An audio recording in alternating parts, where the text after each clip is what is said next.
نماز فجر کے بعد ایک سورت پڑھنے والا 3 دن میں کروڑپتی بن جاتا ہے۔ یہ وظیفہ بڑی مشکل سے ملا ہے، بالکل ایک سچا وظیفہ ہے، بے شک آزما لو۔ بسم اللہ الرحمن الرحیم۔ محترم ناظرین اکرام، آج جس خاص تسبیح کا عمل میں آپ کو بتانے لگا ہوں، یہ اللہ پاک کا ایک بہت مبارک نام اور ایک بہت ہی پیاری سورت ہے، اور فجر کے بعد جب کوئی میرا بھائی یا میری بہن اس تسبیح کو پڑھ لے گا اور 3 دن تک یہ عمل مسلسل کر لے گا، یعنی بغیر کسی دن کا ناغہ کیے ہوئے، یعنی کہ کوئی ناغہ نہیں کرنا، اور مستقل مزاجی سے 3 دن میں اگر آپ کو 300 کروڑ بھی چاہیے ہوں گے تو انشاءاللہ آپ کو مل جائے گا۔ یہ وظیفہ ہمیں بڑی محنت و مشکل سے ملا ہے، اور مجھے اپنے اللہ پر پورا یقین ہے کہ آپ کو ہر چیز ملے گی۔ یہ بڑا ہی مجرب عمل ہے اور بڑا ہی خاص عمل ہے۔ ناظرین اکرام، جب بندہ اپنے اللہ پاک سے محبت کرتا ہے،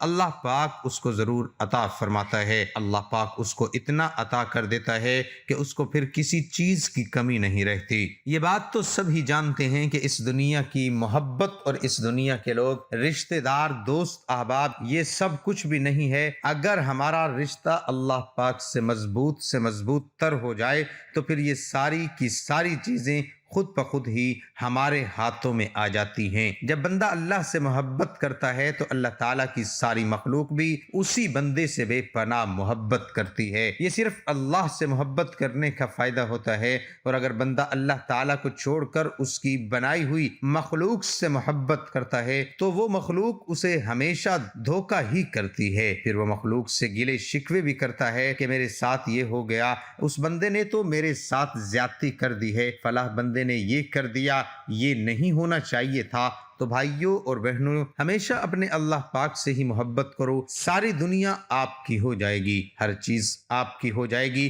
اور کسی کو حقیر مت سمجھو، کسی کو بھی برا مت سمجھو، اور اللہ تعالیٰ کی رحمت پر بھروسہ رکھو۔ کہا جاتا ہے کہ ایک بار حضرت موسیٰ علیہ السلام کو اللہ تعالیٰ نے حکم دیا کہ سمندر کی طرف جاؤ، وہاں 3 کشتیاں ڈوبنے والی ہیں۔ حضرت موسیٰ علیہ السلام فوری حکم الہی کی تعمیل کرتے ہوئے سمندر کی جانب چل دیے۔ ساحل پر سکون تھا۔ بہت دور سے ایک کشتی آتی ہوئی دکھائی دی جو آہستہ آہستہ ساحل کی طرف بڑھ رہی تھی۔ ابھی وہ کنارے سے کچھ ہی فاصلے پر تھی کہ حضرت موسیٰ علیہ السلام نے آواز دی، اے کشتی والو، اللہ کا حکم آنے والا ہے، ہوشیار رہنا۔ انہوں نے جواب دیا، آپ جانتے ہیں کہ اللہ کے حکم کو کوئی نہیں ٹال سکتا، ہم تو اس کے بندے ہیں جو حکم الہی کے پابند ہے۔ کشتی والے ابھی یہ بات کر ہی رہے تھے کہ اچانک ایک موج اٹھی اور کشتی ڈولنے لگی۔ سوار اپنے آپ کو بچانے کی کوشش کرنے لگے، اتنے میں ایک اور زبردست موج آئی اور کشتی کو اپنے ساتھ بہا کر سمندر کی تہ میں لے گئی۔ تھوڑی دیر میں ایک اور کشتی نظر آئی تو حضرت موسیٰ علیہ السلام نے انہیں بھی خبردار کیا اور کہا کہ ذرا محتاط ہو کر آنا۔ انہوں نے بھی پہلے والوں کی طرح جواب دیا کہ جو کچھ ہونا ہے ہو کر رہے گا۔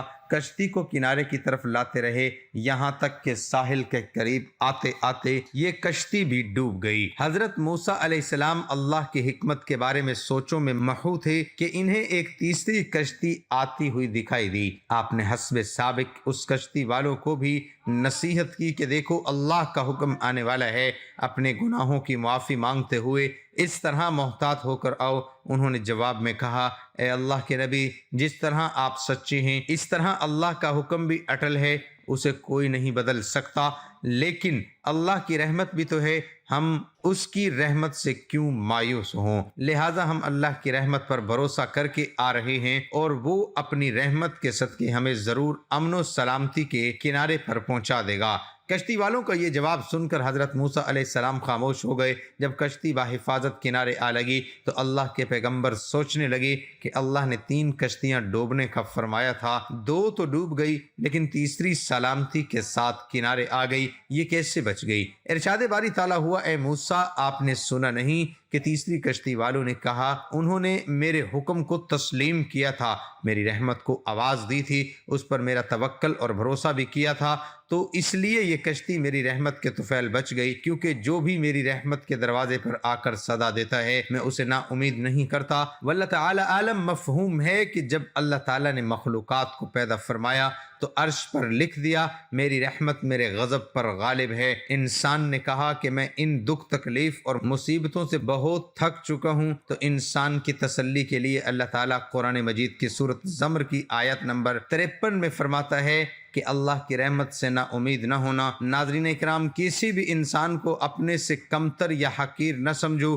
کیونکہ ہر انسان کو اللہ تعالیٰ نے ہی پیدا کیا ہے اور ہر کسی میں کوئی نہ کوئی خوبی ضرور رکھی ہے، ہر کسی کے اندر کوئی نہ کوئی ایسی خوبی یا صلاحیت ضرور ہوتی ہے جو اسے دوسروں سے ممتاز کرتی ہے۔ کسی کو بھی اپنے سے کمزور یا کمتر مت سمجھو۔ اور دوسری چیز جو میں نے بتائی ہے وہ ہے اللہ تعالیٰ سے محبت۔ جب اللہ تعالیٰ کسی بندے کے ساتھ محبت کرتا ہے تو حضرت سیدنا ابو ہریرہ رضی اللہ تعالی عنہ سے روایت کے رسول کریم صلی اللہ علیہ وسلم نے فرمایا ہے، بے شک اللہ تعالیٰ جب کسی بندے سے محبت کرتا ہے، جبرائیل علیہ السلام کو بلا کر فرماتا ہے کہ میں فلاں بندے سے محبت کرتا ہوں، بس تو بھی اس سے محبت کر۔ پھر جبرائیل علیہ السلام اس سے محبت کرتے ہیں اور آسمان میں منادی کرتے ہیں کہ اللہ تعالیٰ فلاں شخص سے محبت کرتا ہے، بس تم بھی اس سے محبت کرو۔ پھر آسمان والے فرشتے اس سے محبت کرتے ہیں، اس کے بعد زمین والوں کے دلوں میں وہ مقبول کر دیا جاتا ہے، اور جب اس کے برعکس اللہ تعالیٰ کسی آدمی سے ناراض ہوتا ہے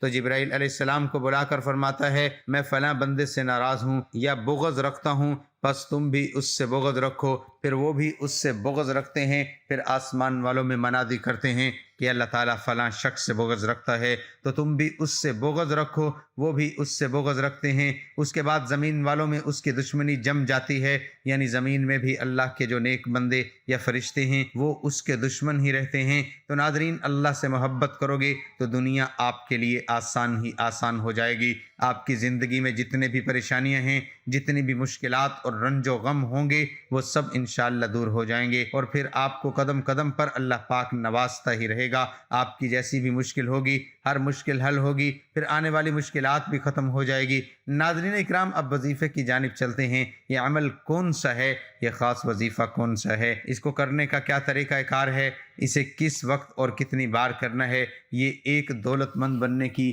یہ ایک تسبیح کا راز ہے۔ پورے یقین اور اعتماد سے پڑھ لینا، انشاءاللہ تمام پریشانیاں ختم ہو جائیں گی، ہر مشکلات ختم ہو جائے گی۔ پوری زندگی میں مختلف طرح کی پریشانیوں سے واسطہ رہتا ہے، انسان کو مختلف طرح کی آزمائشوں سے واسطہ رہتا ہے، حالات ہمیشہ ایک جیسے نہیں رہتے، زندگی میں اتار چڑھاؤ آتا ہی رہتا ہے۔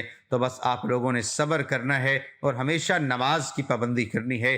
قرآن پاک میں بھی ہے کہ اللہ صبر کرنے والوں کے ساتھ ہے، جتنا آپ صبر کرو گے اللہ پاک آپ کو اتنا زیادہ اور بہتر اجر عطا کرے گا۔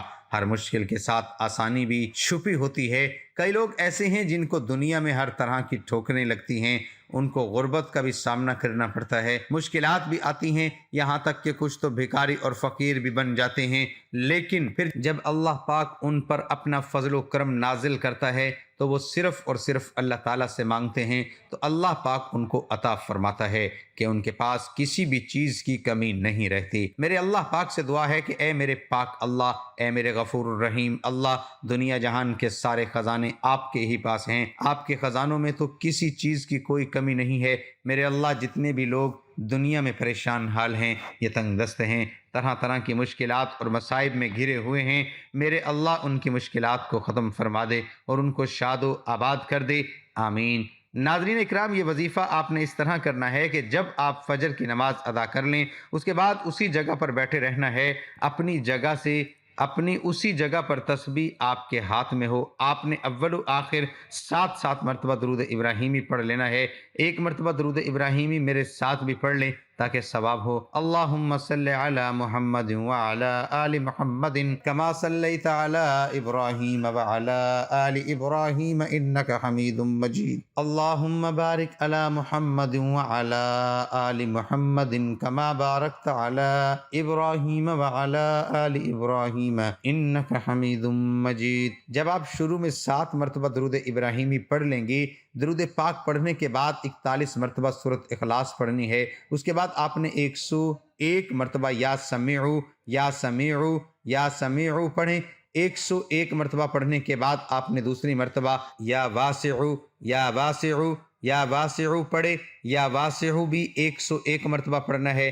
یا واسعو کا مطلب ہے وسعت دینے والے۔ یہ دو تسبیحات اللہ کے ان مبارک ناموں کی پڑھ لینی ہے۔ پھر 160 مرتبہ استغفر اللہ استغفر اللہ استغفر اللہ پڑھے۔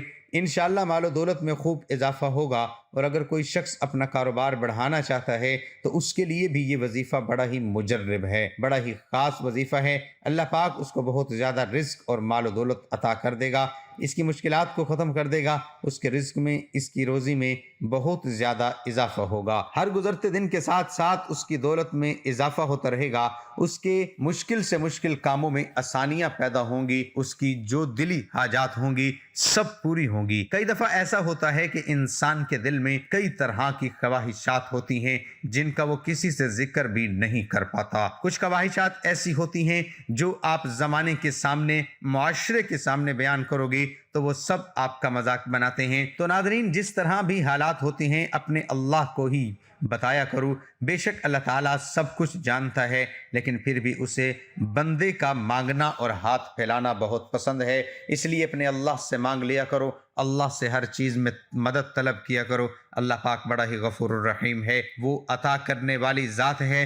رزق کے حوالے سے، دولت کے حوالے سے پریشان نہ ہوا کریں، اللہ پاک ایسے ایسے وسائل پیدا کر دے گا یہ جو آپ نے سوچے بھی نہیں ہوں گے۔ وہاں سے آپ کی مشکلات دور ہو جائیں گی، رزق میں بھی اضافہ ہوگا اور زندگی بھی بدل جائے گی۔ ترمذی میں ہے کہ رسول مقبول صلی اللہ علیہ وسلم نے صحابہ سے فرمایا، جمع ہو جاؤ، میں تمہیں آج 1/3 قرآن سناؤں گا۔ لوگ جمع ہو کر بیٹھ گئے۔ آپ گھر سے تشریف لائے اور سورۃ قل هو اللہ احد تلاوت فرمائی اور پھر گھر تشریف لے گئے۔ اب صحابہ میں باتیں ہونے لگی کہ وعدہ تو حضور صلی اللہ علیہ وسلم کا یہ تھا کہ 1/3 قرآن سنائیں گے، شاید آسمان سے کوئی وحی آ گئی ہو۔ اتنے میں آپ صلی اللہ علیہ وسلم پھر واپس تشریف لائے اور فرمایا، میں نے تم سے 1/3 قرآن سنانے کا وعدہ کیا تھا، سنو یہ سورۃ 1/3 قرآن کے برابر ہے۔ بخاری شریف کتاب الصلاۃ میں ہے کہ ایک انصاری مسجد قباء کے امام تھے، ان کی عادت تھی کہ الحمد ختم کر کے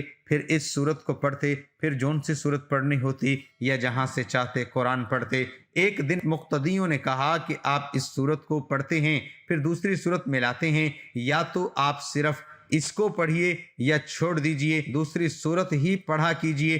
انہوں نے جواب دیا کہ میں تو جس طرح کرتا ہوں کرتا رہوں گا، تم چاہو تو مجھے امام رکھو، کہو تو میں تمہاری امامت چھوڑ دوں۔ اب انہیں یہ بات بھاری پڑی، جانتے تھے کہ ان سب میں یہ زیادہ افضل ہے، ان کی موجودگی میں دوسرے کا نماز پڑھانا بھی انہیں گوارا نہ ہو سکا۔ ایک دن جبکہ نبی کریم صلی اللہ علیہ وسلم ان کے پاس تشریف لائے تو ان لوگوں نے آپ سے یہ واقعہ بیان کیا۔ آپ صلی اللہ علیہ وسلم نے امام صاحب سے کہا، تم کیوں اپنے ساتھیوں کی بات نہیں مانتے اور ہر رکعت میں اس سورت کو کیوں پڑھتے ہو؟ وہ کہنے لگے، یا رسول اللہ، مجھے اس سورت سے بڑی محبت ہے۔ آپ صلی اللہ علیہ وسلم نے فرمایا، اس کی محبت نے تجھے جنت میں پہنچا دیا۔ ترمذی اور مسند احمد کی حدیث میں ہے کہ ایک شخص نے آپ سے کہا، میں اس سورت سے بہت محبت رکھتا ہوں۔ آپ صلی اللہ علیہ وسلم نے فرمایا، اس کی محبت نے تجھے جنت میں پہنچا دیا۔ ایک شخص نے کسی کو اس سورت کو پڑھتے ہوئے رات کے وقت سنا کہ وہ بار بار اسی کو دہرا رہا تھا۔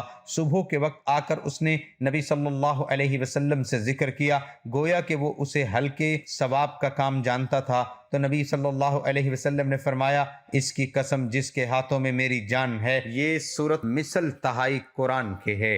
آخر میں دعا ہے کہ میرے پاک اللہ، اے میرے غفور الرحیم اللہ، ہم سب کی مشکلات کو ختم فرما دے، ہمارے رزق میں، ہماری روزی میں، روزگار میں اضافہ فرما دے۔ میرے اللہ، ہمیں مانگنا نہیں آتا مگر تجھے تو خود دینا آتا ہے۔ میرے اللہ، ہمیں بغیر مانگے سب کچھ عطا کر دے، آمین ثم آمین۔ اللہ تعالی ہم سب کا حامی و ناصر ہو، آمین ثم آمین۔ ناظرین، کمنٹ باکس میں اللہ تعالی کے 99 ناموں میں سے ایک نام ضرور ٹائپ کریں۔